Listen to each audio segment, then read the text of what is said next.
الحمد لله رب العالمين الصلاة والسلام على رسوله الأمين وعلى آله وأصحابه أجمعين والعاقبۃ للمتقین اما بعد. عزیز ساتھیوں اور نوجوانوں، السلام علیکم ورحمۃ اللہ وبرکاتہ.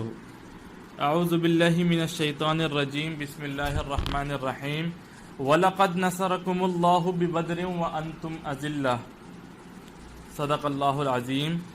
ابھی آپ کے سامنے سورہ عمران، آل عمران، سورہ نمبر 3، آیت نمبر 131 کا ایک جملہ پڑھا گیا. اس کا ترجمہ سماعت فرمائیے.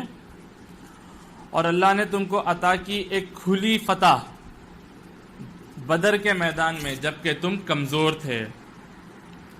ایک اور آیت، وَالَّذِي أَرْسَلَ رَسُولَهُ بِالْهُدَى وَالدِّينِ الْحَقِّ لِيُظْهِرَهُ عَلَى الدِّينِ كُلِّهِ وَكَفَى بِاللَّهِ شَهِيدًا وَلَوْ كَرِهَ الْمُشْرِكُونَ. صدق اللہ العظیم. وہی ہے اللہ جس نے الہدا دے کر آپ کو بھیجا اور دین حق، تاکہ تمام دینوں کے اوپر اس کو آپ غالب کریں، چاہے یہ کافروں کو، مشرکوں کو کتنا ہی برا کیوں نہ لگے. آج جیسے کہ 17 رمضان ہے ہم، اور اس بات سے واقف ہے کہ آج یوم الفرقان یعنی کہ جنگ بدر میں آپ صلی اللہ علیہ وسلم کو بہت بڑی فتح و نصرت اللہ نے عطا کی. اس کے چند پس منظر اور واقعات جو ہم پہلے ہی پڑھ چکے ہیں، لیکن ایک تذکیر کے درجے میں آپ کے سامنے رکھنے کی کوشش کروں گا. جب بھی کسی بھی جگہ کوئی نظام جوں کا تو چل رہا ہوتا ہے، جب تک اس نظام کے ساتھ کوئی جو ہے کانفلکٹ یا پھر کوئی جو ہے تصادم نہیں ہوتا، تب تک وہ نظام چلانے والوں کو جو ہے کوئی دشواری پیش نہیں آتی. وہ لوگ سکون میں رہتے ہیں، اور ایک طریقے سے اس علاقے میں جہاں پہ بھی وہ نظام ہے ایک فالس پیس جو ہے رہتی ہے کہ اگر ظلم ایکسپلائٹیشن ہے، غریب کو ایکسپلائٹ کر رہے ہیں، تو وہ غریب کو یہ رہے گا کہ چلو بھائی میں تو غریب ہوں، شاید میری قسمت ہی ایسی ہے. ایسے ہی رہے گا. کوئی تصادم، کوئی کانفلکٹ جو ہے ان کے ساتھ نہیں رہتا. کون؟ جو لوگ وہ نظام کو سنبھال رہے ہیں. لیکن اگر ایک شخص اٹھ کے دعوت کرتا ہے کہ نہیں، یہ جو چیزیں چل رہے ہیں یہ غلط ہے، اب اس کے دعوت کے وجہ سے وہ کانفلکٹ ایک شروع ہو جاتی ہے جو پہلے اس کے پہلے نہیں رہتی. این یہی ہر پیغمبر کے ساتھ، آدم علیہ السلام کے بعد سے جو بھی پیغمبر آئے ان کے ساتھ یہ واقعہ پیش آیا. تو کانفلکٹ یہ دعوت کے نظریے میں جو مدعی لے کے کھڑا ہوتا ہے اس کے نظریے میں ایک جو ہے تصادم شروع ہوتا ہے.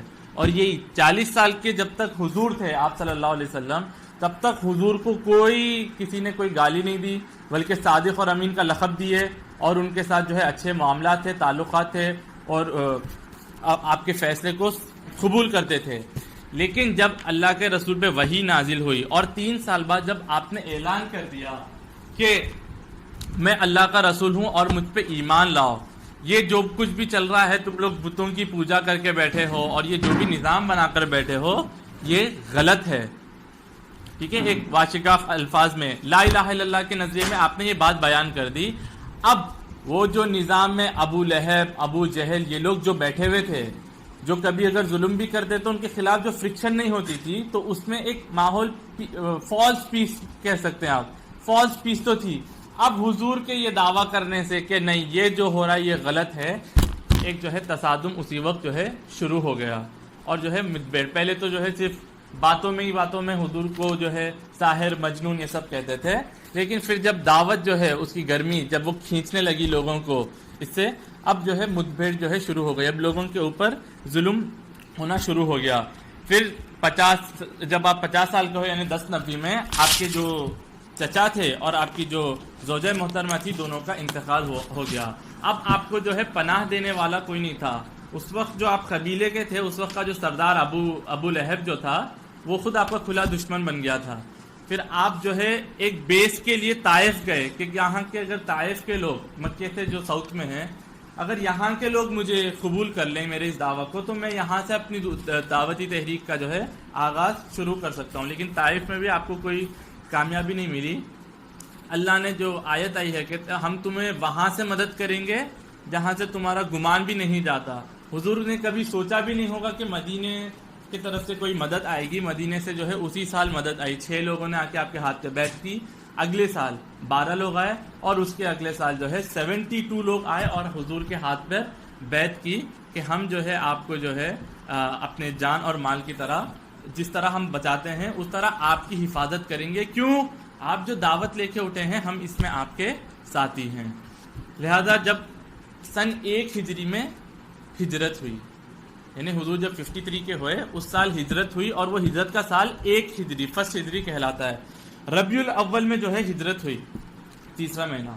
حضور جاتے ہی 3 کام کیے۔ ایک تو مسجد نبوی کی تعمیر کر دی، جو مہاجرین اپنے گھر بار یہ سب چھوڑ کے آئے تھے ان کا انصار کے ساتھ جو ہے ایک معاہدہ کر دیا، ایک موافقات، بھائی بھائی کا معاہدہ کرا دیا۔ اور تیسرا جو اہم کام کیا وہ یہ تھا کہ آپس میں وہاں پہ جو 3 بڑے یہودی قبیلے تھے، نذیر، قینقاع اور بنو قریظہ، یہ 3 جو قبیلے تھے ان کو جو ہے ایک پیکٹ میں جوڑ لیا کہ اگر مدینے پہ جو ہے کوئی حملہ ہوا تو ہم لوگ جو ہے مل کے اس کی حفاظت کریں گے، صرف حملہ ہوا اس معنی میں، اور جو ہے اگر ہمارے میں کوئی اگر ڈسپیوٹ ہو گیا تو سول آخری جو فیصلہ جو ہے وہ حضور کا ہوگا، یعنی کہ اپنے لیے حضور نے وہ پوزیشن اختیار کر لی کہ فائنل ورڈکٹ جو ہوگا وہ حضور کے طرف سے جائے گا۔ اب جتنا بھی مکے میں جو بھی ہوا تھا ظلم صحابہ اکرام کے اوپر، اب یہ ہجرت کے بعد سے اب قریش جو ہے دیکھ لیے، عتبہ ابن ربیعہ ان کا ایک بہت بڑا ڈپلومیٹ تھا، اس نے کہا کہ دیکھو اب تو حضور چلے گئے، ان کو اپنے آپ پہ چھوڑ دو، اگر دیکھیے وہ حضور کی دعوت جو ہے کامیاب ہو گئی تو یہ پورے عرب میں حضور کا ڈنکا بج جائے گا، اور محمد صلی اللہ علیہ وسلم ہے کون؟ ہماری ایک قریش میں سے ہی ہے نا، تو ان کو اپنے آپ پہ چھوڑ دو، اور اگر عرب لوگ جو ہے ان کی دعوت کی مخالفت کریں تو خود وہ لوگ حضور کو ختم کر دیں گے، اور ہمیں جو ہے اپنے بھائیوں کے خلاف تلوار اٹھانے کی کوئی نوبت نہ پیش آئے گی۔ یہ جو ہے قریش کے لوگ جو مکے میں تھے ان لوگوں کا سٹینڈ تھا حضور جب ہجرت کر کے چلے گئے تھے۔ لیکن ہجرت کے 6 مہینے بعد ہی حضور نے کچھ اقدام لینا شروع کیے۔ یہ مکہ ہے، اس کے نارتھ میں مدینہ، اور یہاں سے ہی ہو کے جو ہے یہ جارڈن، سیریا، یہ سب شروع ہوتا ہے، یعنی ساؤتھ میں مکہ ہے، نارتھ میں مدینہ، اور یہاں پہ تبوک، اور یہاں سے جو ہے سیریا، وہ سب۔ تو مکے کے جو کاروان جو ہے تجارت کرنے شام کو جاتے تھے تو ان کا جو نیشنل ہائی وے تھا وہ جو ہے مدینے سے ہو کے گزرتا تھا۔ حضور جو ہے اب وہاں پہ جو ہے چھاپے مار دستے جو ہے دے کر بھیجنا شروع کیے۔ وہاں سے اقدام مطلب قریش کی طرف سے کوئی نہیں ہوا، یہاں پہ جو ہے حضور کی طرف سے اب جو ہے پیش قدمی ہوئی۔ اس سے سن 1 ہجری میں جب حضور نے ہجرت کی، اس کے پہلے سال میں ربیع الاول میں ہجرت ہوئی، رمضان میں آپ نے پہلا دستہ بھیجا حضرت حمزہ کے زیر قیادت میں۔ حضرت حمزہ اور وہاں سے قریش کا ایک لشکر آیا، لیکن وہ جنگ وہاں پہ ہونے سے ہی رک گئی، کیونکہ ایک وہاں کا لوکل لیڈر تھا، وہ اس کے تعلقات حضرت حمزہ لوگ سے بھی اچھے تھے اور قریش سے بھی بہت اچھے تھے، وہ بیچ میں آ گیا اور اس سے جو ہے وہ ان کی چیز رک گئی۔ ایسے ہی جو ہے ایکسپیڈیشن عبیدہ ابن حارث کے ہاتھوں آپ نے ایک اور چھاپا بھیجا۔ اس طرح کل جنگ بدر سے پہلے 8 آپ نے دستے بھیجے، جس میں 4 میں خود آپ صلی اللہ علیہ وسلم خود موجود تھے قیادت کرتے ہوئے، لیکن اس میں سے ایک میں بھی جنگ نہیں ہوئی۔ کبھی کسی کا پیچھا کرتے تو وہ لوگ وقت کے پہلے نکل جاتے یا پھر ان کا راستہ نہیں ملتا۔ یہ 8 ہوئے۔ اب قریش کو جو ہے وہ خدشہ محسوس ہونا شروع۔ یہ کیا تھا؟ یہ وہی تھا کہ یہ لوگ جو ہمارے ادھر سے رستے سے جا رہے ہیں ان کی اکنامی اب بلاک کرنا شروع کرو، کہ حضور کا سسٹم ہے ابھی، اب 2 سسٹم ایک جگہ پہ نہیں چل سکتے، یا تو ایک سسٹم رہے گا یا دوسرا رہے گا، 2 سسٹم کبھی مل کے کیپٹلسٹ نظام رہے گا یا پھر کمیونسٹ، دونوں کا ملا کے آج تک کوئی نظام نہیں آیا۔ تو حضور کا نظام ہے تو یہ نظام کو تو کرب کرنا پڑے گا، تو حضور نے یہ چھاپے مار دستے جو بھیجنا شروع کیے یہ اسی نظام کو جو ہے ان کے کرب کرنے کے لیے۔ لیکن اس میں ایک چیز پیش آئی کہ سن 2 ہجری میں ٹوٹل 8 تھے، وہ 8 میں سے 2 کا میں ذکر کر رہا ہوں۔ سن 2 ہجری میں حضور نے ایک دستہ بھیجا، اس میں ابو سفیان جو ہے اپنا لشکر رہ کے شام کی طرف جا رہا تھا، اس کو انٹرسپٹ کرنے میں، اس کو جو ہے اس کے خدوشال پتہ کرنے میں وہ قافلہ نکل کے شام تک نکل بھی گیا تھا، لیکن معلوم نہیں چلا تھا۔ یہ ایک واقعہ پیش آیا۔ دوسرا، حضرت عبداللہ ابن جہش کی قیادت میں حضور نے 12 لوگوں کو مقرر کیا، ان کو خط دیا اور کہا کہ 2 دن بعد 2 دن سفر کرو اور 2 دن بعد جو ہے یہ خط کھول کر پڑھو. 2 دن تک یہ لوگ نے سفر کیا, خط کھول کے پڑھا تو حضور نے نخلا کی طرف, مکے کے نیچے کا ایک علاقہ ہے نخلا, وہاں کی طرف رخ کیا تھا, اور حضور نے فرمایا کہ وہاں پہ جا کے جو قریش کی جو سرگرمیاں ہیں اس کی خبر جو ہے وہ مجھے لے کر آؤ. اب 2 دن بعد جو ہے جب عبداللہ بن جہش نے کھولا تو یہ تو ان کے لیے کتنی نئی بات تھی. انہوں نے کہا کہ جتنے باقی لوگ ہیں آپ لوگ جانا چاہ رہے ہیں چلے جائیں, میں اکیلا اس کام کے لیے جانے کے لیے تیار ہوں. لیکن انہوں نے کہا کہ ہم آپ کا ساتھ دیں گے. یہ لوگ جب پہنچے وہاں پہ, تو رجب کا مہینہ شروع ہوا تھا, اور وہاں سے ہی ایک پہاڑی کے پاس سے یہ لوگ چھپ کے ایکٹیویٹیز کو نوٹس کر رہے تھے قریش کی کہ کیا تھی ان کی اگلی پلاننگ. اسی وقت 4 لوگوں کا جو ہے وہاں سے گزر ہوا. اب وہ مصلحت کیا پیش آئی تھی, ان کو خوف ہوا کہ یہ لوگ ہم پہ حملہ کریں گے, یا کسی ایک نے ان کو دیکھ لیا, وہ جا کے قریش والوں کو بتا دے گا کہ یہاں پہ کچھ ایسے ہی کچھ واقعہ پیش آیا کہ جو ہے وہاں پہ رجب جو ہے حرمت کا مہینہ ہے, یہاں پہ جنگ نہیں لڑ سکتے. اس میں جو ہے عبداللہ ابن جہش آگے بڑھے, اور وہ خرچی میں سے ایک شخص تھا عمر ابن الحضرمی, اس کو جو ہے وہاں پہ قتل کر دیا. یہ پورے دوران میں سے قریش کے لوگوں نے کوئی جو ہے مہم چلا کے نہیں بھیجی کہ مدینے پہ جا کے حملہ کرو. اب یہ جو ہے ایک سبب بن گیا, وہ جو بھی چپکلش تھی یا جو بھی, یہ سبب بن گیا. اب اس کا بھائی 4 لوگ تھے, یہ تو مر گیا, 2 کو قیدی بنائے, ایک بھاگا سیدھا مکہ, بھاگ کے وہاں پہ علل اعلان کرنا, وہ جو بھی ان کا رسم تھا وہاں پہ شروع ہو گیا کہ مجھے جو ہے دیکھو محمد کے ساتھیوں نے صلی اللہ علیہ وسلم نے میرے بھائی کو جو ہے قتل کر دیا, مجھے وہ بدلہ چاہیے. وہ عتبہ ابن ربیعہ نے جو سٹیٹمنٹ دیا تھا کہ دیکھو محمد کو صلی اللہ علیہ وسلم کو چھوڑ دو, وہ اگر کامیاب ہوں گے تو ایک خرچی کامیاب ہوگا, عرب میں ہماری ڈھاس بیٹھے گی, اور اگر عرب کے لوگ مخالف ہوں گے تو وہ لوگ ہی ختم کر دیں گے. اب ان کی بات کو جو نظر انداز کہ اب قتل ہو گیا ہمارا آدمی, اب ان کی بات ہلکی ہو گئی. اب ابو جہل جیسے لوگ, وہ جو جن کو للکارنے کی عادت ہمیشہ کرنی, وہ لوگ شروع ہوئے کہ نہیں یہ تو حرمت کے مہینے میں یہ لوگ ایسے کام کر رہے ہیں. تو لہذا یہ لوگ یہاں سے ایک کاروان جو ہے 1400 لوگوں کا شروع ہوا. وہاں سے وہ جو کاروان سیریا سے واپس آ رہا تھا اپنا پورا بزنس کر کے, وہ واپس آ رہا تھا. حضور کو اپنے جاسوسوں سے اطلاع ہو گئی کہ وہ کاروان جو ہے وہ واپس آ رہا ہے. تو حضور نے جو ہے وہی ان کو بلاک کرنے کے لیے کہ یہاں پہ ان کو روک کے ٹیکس دینے یا تھریٹ کرنے کے لیے کہ یہ راستہ اب ہمارا ہے, ہم چاہے تو تمہاری اکنامی جو ہے تہس نہس کر کے بند کر دے سکتے ہیں. اس کے لیے حضور اب اس میں واپس حضور شامل ہوئے 313 صحابہ کے ساتھ. پہلے جتنے بھی 7 مہم ہوئے تھے یہ نخلا کے ساتھ, تمام مہاجر گئے تھے, اس میں ایک بھی انصار صحابی موجود نہیں تھے.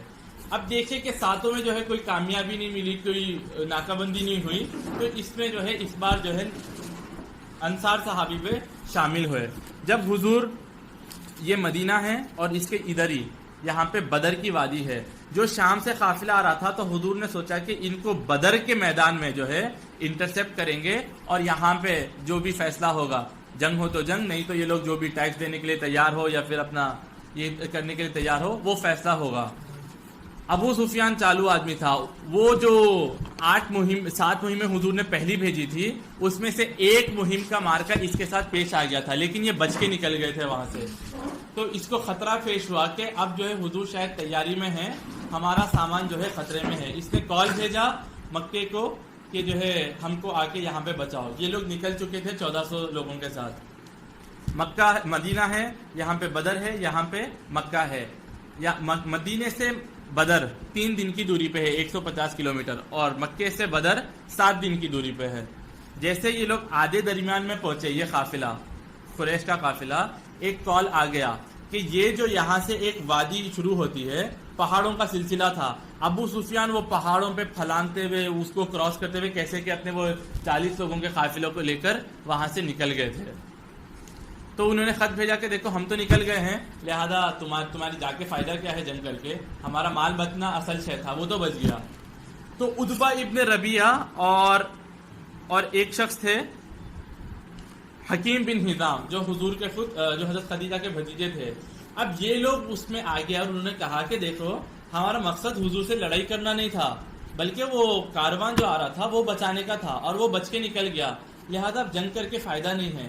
اس میں ابو جہل نے جو آدمی عمر ابن حضرم مارا گیا تھا اس کے بھائی کو بلایا, اب وہاں پہ وہ رونا شروع کر دیا کہ یہ کیا بات ہوئی، محمد کے آدمیوں نے صلی اللہ علیہ وسلم نخلا کے اس میں میرے بھائی کو مار دیا، ہم بنا بدلہ لیے اب نہیں جائیں گے۔ تو اس میں سے وہ جو 1400 لوگ مکے سے شروع ہوئے تھے، 400 لوگ تو یہ بات کہہ کے پیچھے ہٹ گئے کہ نہیں، ہمارا مقصد صرف تھا وہ کاروان کو بچانا، وہ بچ کے آ گیا، اب جو جانا چاہے وہ جائیں۔ تو 400 لوگ واپس مکہ آ گئے، 1000 کا قافلہ جو ہے بدر کے میدان میں جانا شروع ہوا۔ وہ بدر کے اس میں جو ہے آ کے اب حضور جو یہ کاروان کی طرف گئے تھے، اللہ نے اس وقت آیت نازل کی، دیکھو دو قافلے آ رہے ہیں، ایک یہ ہے اور دوسرا اب پیچھے سے جنوب سے شروع ہو گیا ہے۔ حضور کو اس کی خبر نہیں تھی، اسی لیے جو ہے بنا کوئی تیاری کے نکلے تھے، صرف 2 تلوار تھے، اونٹنیاں تھیں، یہ 2 اونٹ، یہ گھوڑے تھے، کوئی تیاری نہیں تھی۔ اللہ نے اس میں فرمایا ایک دوں گا میں تمہیں، اب چوز کرو۔ حضور نے اس وقت جب وہ لوگ اس کا پیچھا کرنے گئے تھے، وہ قافلے کا، ابو سفیان کا، اس وقت حضور نے مشورہ کیا، اس وقت جو ہے آخر میں طے پایا کہ نہیں، یہاں پہ یہ جو قریش کا قافلہ آ رہا ہے ان کی طرف جو ہے ہم پیش قدمی کریں گے، اور پیش قدمی وہاں پہ ہوئی، اور حضور نے جو ہے ان کو جو ہے 1000 کے وہ لشکر کو 313 لوگوں نے شکست دی۔ اور یہ نکلنے سے پہلے ابو جہل کے الفاظ تھے کہ اے اللہ، جو لوگ حق پہ ہیں، کعبے سے چمٹ کے یہ لوگوں نے دعا مانگی تھی کہ آج جو لوگ حق پہ ہیں وہ لوگ جیت کے رہیں گے اور یہ یوم الفرقان رہے گا، اور اللہ نے جو ہے ان لوگوں کی سرگرمیوں سے اور ان کی جو ہے جد و جہد سے بتا دیا مسلمانوں کی کہ حق پہ کون ہیں۔ 313 جو ہے وہ 1000 کے اوپر غالب آ گئے۔ یہ تھا وہ کہ فضائے بدر پیدا کر فرشتے تیری نصرت کو، اتر سکتے ہیں گردوں سے قطار اندر قطار اب بھی۔